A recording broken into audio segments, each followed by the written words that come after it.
ನಿನ್ನೆ ಬೆಂಗಳೂರಿನಲ್ಲಿ ನಡೆದಂತಹ ಬ್ಲಾಸ್ಟ್ ಪ್ರಕರಣವನ್ನ ಈಗ ಸರ್ಕಾರ ತುಂಬಾ ಸೀರಿಯಸ್ ಆಗಿ ತೆಗೆದುಕೊಂಡಿದೆ ಅನ್ನುವಂಥದ್ದನ್ನು ಹೇಳ್ತಾ ಇದ್ದಾರೆ. ರಾಮೇಶ್ವರಂ ಕೆಫೆಯಲ್ಲಿ ಬಾಂಬ್ ಬ್ಲಾಸ್ಟ್ ಪ್ರಕರಣ ಸಿಸಿಬಿಗೆ ಈ ಬ್ಲಾಸ್ಟ್ ಪ್ರಕರಣವನ್ನ ವರ್ಗಾವಣೆಯನ್ನ ಮಾಡಿದ್ದಾರೆ.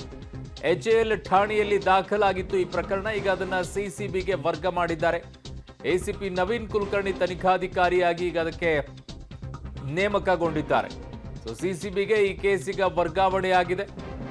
ಗೊತ್ತಿಲ್ಲ ಈ ಪ್ರಕರಣ ಹೇಗೆ ಅಂತೇಳಿ. ಯಾವ್ದಾದ್ರು ಸಂಘಟನೆ ಇನ್ವಾಲ್ವ್ ಆಗಿದ್ದಿದ್ರೆ ಎನ್ಐಎ ಟೇಕ್ ಓವರ್ ಮಾಡಿಕೊಳ್ಳುತ್ತೆ. ಸಹಜವಾಗಿ ಬಿಜೆಪಿ ಇದನ್ನ ಹೇಳುತ್ತೆ, ಎನ್ಐಎಗೆ ಇದನ್ನ ವರ್ಗಾವಣೆ ಮಾಡಿ ಅಂತ ಹೇಳಿ ರಾಜಕೀಯವಾಗಿ. ಆದ್ರೆ ಈಗ ಆಗಿರುವಂತ ಬೆಳವಣಿಗೆ ಏನು ಎತ್ತ ಅಂತ ಹೇಳಿ ಸಿಕ್ಕಿರುವಂತ ದೃಶ್ಯಗಳ ಸಮೇತವಾಗಿ ಆ ವ್ಯಕ್ತಿ ಯಾರು ಏನು ಅನ್ನುವಂತ ಹುಡುಕುವಂತ ಕೆಲಸಕ್ಕೆ ಮುಂದಾಗ್ತಾ ಇದ್ದಾರೆ. ಹಲವು ಪ್ರಯತ್ನಗಳನ್ನ ಮಾಡಿದ್ದಾರೆ. ನಿನ್ನೆನೇ ಹೇಳಿದ್ದಾರೆ 7-8 ತಂಡಗಳನ್ನ ರಚನೆಯನ್ನ ಮಾಡಿದ್ದೀವಿ ಇವ್ರನ್ನ ಹುಡುಕಕ್ಕೆ ಅಂತ ಹೇಳಿ. ಸೊ ಹಾಗಿದ್ದಾಗ ಆ ತಂಡಗಳು ಈಗ ಹುಡುಕುವಂತ ಕೆಲಸವನ್ನಂತೂ ಮಾಡ್ತಾ ಇದ್ದಾರೆ.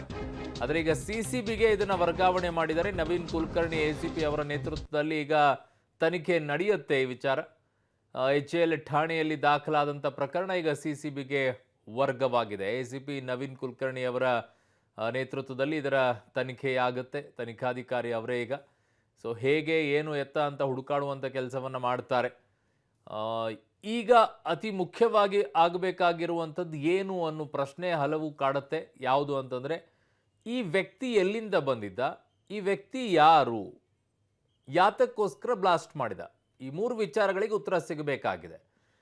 ನನ್ನ ಕ್ರೈಮ್ ಬ್ಯೂರೋಯಿಂದ ನನ್ನ ಸಹೋದ್ಯೋಗಿ ನರಸಿಂಹಮೂರ್ತಿ ಗವಿನಾಗಮಂಗಲನೊಂದಿಗೆ ಈಗ ನೇರ ಸಂಪರ್ಕಕ್ಕೆ ಸಿಗ್ತಾ ಇದ್ದಾರೆ. ನರಸಿಂಹಮೂರ್ತಿ, ಈ ವಿಚಾರದಲ್ಲಿ ಅತಿ ಮುಖ್ಯವಾಗಿ ಬೇಕಾಗಿರುವಂಥದ್ದು ಏನು ಪ್ರಶ್ನೆಗೆ ಉತ್ತರ ಅಂತಂದ್ರೆ, ಈ ವ್ಯಕ್ತಿ ಯಾರು, ಎಲ್ಲಿಯವನು ಮತ್ತು ಯಾತಕ್ಕಾಗಿ ಬ್ಲಾಸ್ಟ್ ಅನ್ನ ಮಾಡಿದ ಅಂತ ಹೇಳಿ.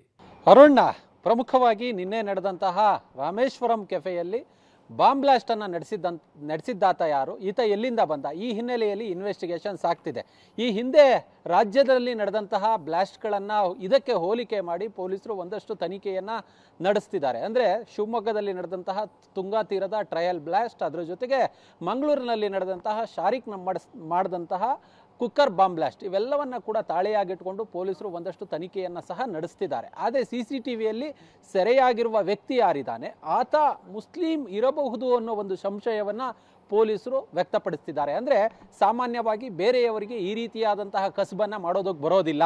ಯಾರು ಈ ಹಿಂದೆ ಟೆರರಿಸಮ್ ಆಕ್ಟಿವಿಟಿಯಲ್ಲಿ ಪಳಗಿದಾರೋ ಅಂಥವ್ರಿಗಷ್ಟೇ ಈ ರೀತಿಯಾಗಿ ಬಾಂಬನ್ನು ತಯಾರು ಮಾಡೋದಕ್ಕೆ ಬರೋದು. ಯಾಕಂತ ಹೇಳಿದ್ರೆ ಲೋ ಇಂಟೆನ್ಸಿಟಿ ಬಾಂಬನ್ನು ಬಳಸೋದಕ್ಕೆ ಇವರು IEDಯನ್ನು ಬಳಸ್ಕೊಂಡಿದ್ದಾರೆ, ಬ್ಯಾಟ್ರಿಯನ್ನು ಬಳಸ್ಕೊಂಡಿದ್ದಾರೆ, ನಟ್ಟು ಬೋಲ್ಟು ಮೊಳೆಗಳನ್ನು ಬಳಸ್ಕೊಂಡಿದ್ದಾರೆ, ಟೈಮರನ್ನು ಫಿಕ್ಸ್ ಮಾಡಿದ್ದಾರೆ. ಹೀಗಾಗಿ ಇದು ಪ್ಯೂರ್ಲಿ ಟೆರರಿಸಂ ಕೃತ್ಯ ಅನ್ನೋ ಹಿನ್ನೆಲೆಯಲ್ಲಿ ಪೊಲೀಸರು ತನಿಖೆಯನ್ನು ಕೂಡ ನಡೆಸ್ತಿದ್ದಾರೆ. 7-8 ಟೀಮ್ಗಳು ರಾಜ್ಯ ಸೇರಿದಂತೆ ಅಕ್ಕಪಕ್ಕದ ರಾಜ್ಯಗಳಲ್ಲಿ ಹುಡುಕಾಟವನ್ನು ನಡೆಸುವ ಕೆಲಸವನ್ನು ಸಹ ಮಾಡ್ತಿದ್ದಾರೆ. ಅಂದರೆ ಈಗ ಅಧಿಕೃತವಾಗಿ ಈ ಪ್ರಕರಣವನ್ನು ಬೆಂಗಳೂರು ಪೊಲೀಸ್ ಆಯುಕ್ತರು CCBಗೆ ವರ್ಗಾವಣೆಯನ್ನು ಕೂಡ ಮಾಡಿದ್ದಾರೆ. ನಿನ್ನೆ HAL ಪೊಲೀಸ್ ಠಾಣೆಯಲ್ಲಿ FIR ದಾಖಲಾಗಿತ್ತು.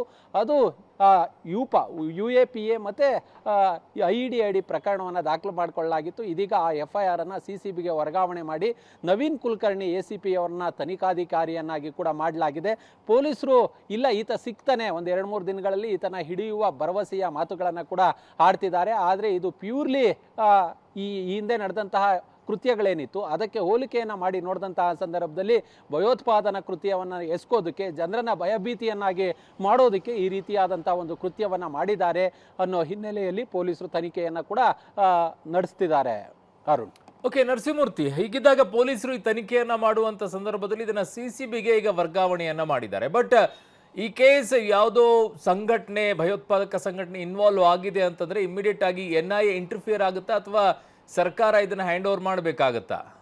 ಅರುಣ್ಣ, ಬಹುತೇಕ ಕೇಸ್ಗಳಲ್ಲಿ ಅಂದರೆ ಯಾವುದೇ ಈ ರೀತಿಯಾದಂತಹ ಭಯೋತ್ಪಾದನಾ ಕೃತ್ಯಗಳು, ಬ್ಲಾಸ್ಟ್ ಆದಂತಹ ಕೃತ್ಯಗಳು, ಇಂತಹ ಪ್ರಕರಣಗಳಲ್ಲಿ NIA ತಂತಾನೆ ಇಂಟರ್ಫಿಯರ್ ಆಗುತ್ತೆ. ಇಲ್ಲೂ ಕೂಡ ಇಂಟರ್ಫಿಯರ್ ಆಗುತ್ತೆ. ಆದರೆ ಸ್ವಲ್ಪ ಸಮಯ ಹಿಡಿಯಬಹುದು.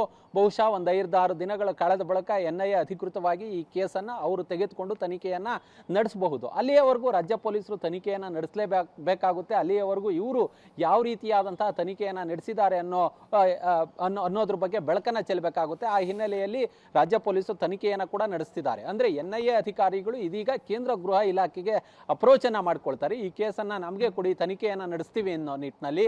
ಆ ಬಳಿಕ ಕೇಂದ್ರ ಗೃಹ ಇಲಾಖೆಯಿಂದ ಇಲ್ಲಿನ ಮುಖ್ಯ ಕಾರ್ಯದರ್ಶಿಗಳಿಗೆ ಮೆಮೊ ಬರುತ್ತೆ.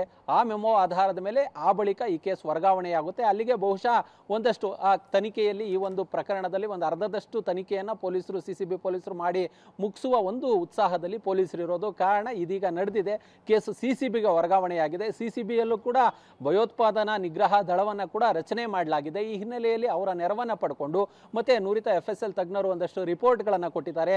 ಸಾಕಷ್ಟು CCTVಗಳಿದ್ದಾವೆ. ಇವೆಲ್ಲವನ್ನು ಆಧಾರವಾಗಿ ಇಟ್ಕೊಂಡು ಈತ ಯಾರು, ಎಲ್ಲಿಯವನು, ಯಾವ ಸಂಘಟನೆಗೆ ಸೇರಿದಂಥವನು, ಈ ಹಿಂದೆ ಯಾವುದಾದ್ರೂ ಸಂಘಟನೆಗಳಲ್ಲಿ ಭಾಗಿಯಾಗಿದ್ನ, ಈ ಹಿನ್ನೆಲೆಯಲ್ಲಿ ಒಂದಷ್ಟು ತನಿಖೆಯನ್ನು ನಡೆಸ್ತಿದ್ದಾರೆ. ಮತ್ತೆ ಈ ಪ್ರಕರಣದಲ್ಲಿ ಈಗಾಗಲೇ ಕೇಂದ್ರದ ಎಲ್ಲ ತನಿಖಾ ಸಂಸ್ಥೆಗಳಿಗೂ ಈತನ ಫೋಟೋಗಳನ್ನು ಕೂಡ ರವಾನೆ ಮಾಡಿದ್ದಾರೆ.